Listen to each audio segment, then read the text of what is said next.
ఈటల రాజేందర్ గారు, మీరు కమ్యూనిస్టు భావాజాలం ఉండి బీజేపీలోకి పోయి బీజేపీలో ఒక రైట్ వింగ్ లో లెఫ్ట్ వింగ్ ఐడియాలజీతో ఉన్న మీరు రైట్ వింగ్ లోకి వెళ్ళి ఈ రైట్ భాగం అంతా దుబ్బినట్టుంది మీకు పైన. ఎందుకంటే మీరు అటు బీఆర్ఎస్ లో పంచాయతీ పెట్టుకొని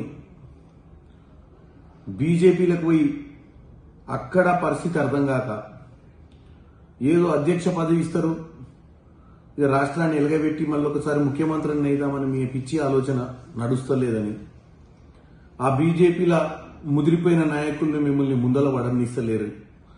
ఈ అన్ని ఫ్రస్ట్రేషన్స్ తీసుకొచ్చి మీరు ముఖ్యమంత్రి రేవంత్ రెడ్డి గారి మీద చూపించడము సరైంది కాదు. మీ సమస్య ఎవరితోటి ఉంది? మీ సమస్య ఉంది ఒకటి బీజేపీ తోటి ఇప్పుడు. ఎందుకంటే మిమ్మల్ని ఏదో చేస్తారని చెప్పి మీరు ఆ పార్టీలకు పోతే మిమ్మల్ని తీసుకుని వెనక బెంచ్లకు కూర్చోబెట్టారు. మిమ్మల్ని పట్టించుకునే పరిస్థితి లేదు అక్కడ. ఇగొచ్చే అగొచ్చే అని చెప్పి ఏదో పేపర్లలో రాస్తుంటే మీరు అధ్యక్షులు లేదామనుకుంటారు, కాలేకపోయారు. దాంతో రాష్ట్రంలో ముఖ్యమంత్రి గారిని తిడితేనో, ముఖ్యమంత్రి గారిని గురించి నెగిటివ్ మాట్లాడితేనో, ముఖ్యమంత్రి చేస్తున్న పనుల గురించి మాట్లాడితేనో మీకు మీ అధిష్టానం దగ్గర మంచి పేరు వచ్చి ఈయననే మొగోడు, ఈయనకి ఇస్తేనే మళ్ళీ బీజేపీ అధికారంలోకి వస్తుందని ఒక పిచ్చి ఆలోచన మీకు ఉన్నట్టుంది. మీ మెయిన్ శత్రువులు మేము కాదు, మీ మెయిన్ శత్రువులు మీ బీజేపీలనే ఉన్నారు. మీరు పోయి ఆ పార్టీలో జాయిన్ అయ్యారు, కానీ ఆ పార్టీలో ఉన్న వాళ్ళకి చాలా మందికి కేసీఆర్ తోటే సంబంధాలు ఉన్నాయి. కేసీఆర్ ఎట్లా చెప్తే అట్లా చేస్తారు వాళ్ళు. ఎవరు?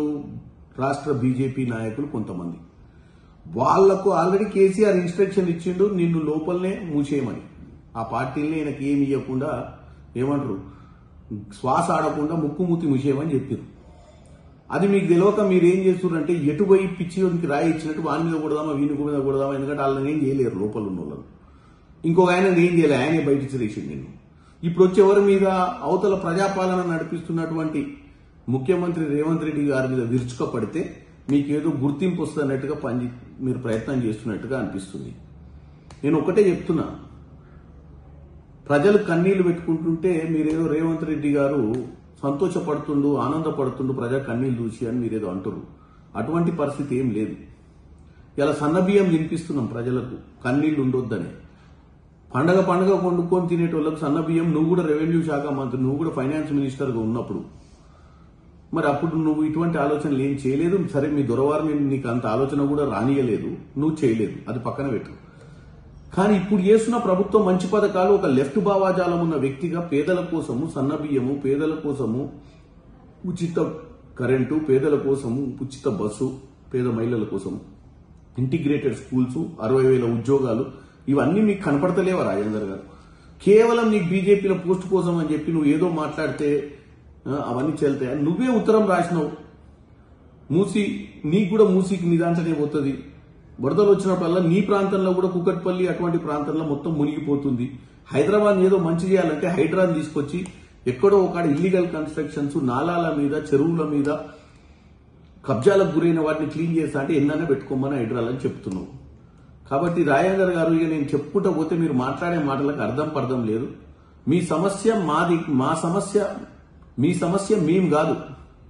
మీ సమస్య మీరు చేరిన పార్టీ, దాంట్లో మీ గుర్తింపు, దాంట్లో రానున్న రోజులలో మీ పొలిటికల్ అవకాశాలు. నేను అనేది ఏంటంటే ఈ ఫ్రస్ట్రేషన్ తోటి మీకు మెంటల్ అవుతుంది.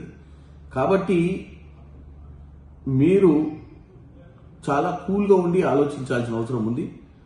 ఇలా పిచ్చి పిచ్చి మాటలు మాట్లాడి ప్రభుత్వాన్ని తిడితే మీకేం పెద్ద ఒరిగేది ఏమీ లేదని తెలియజేస్తున్నాం.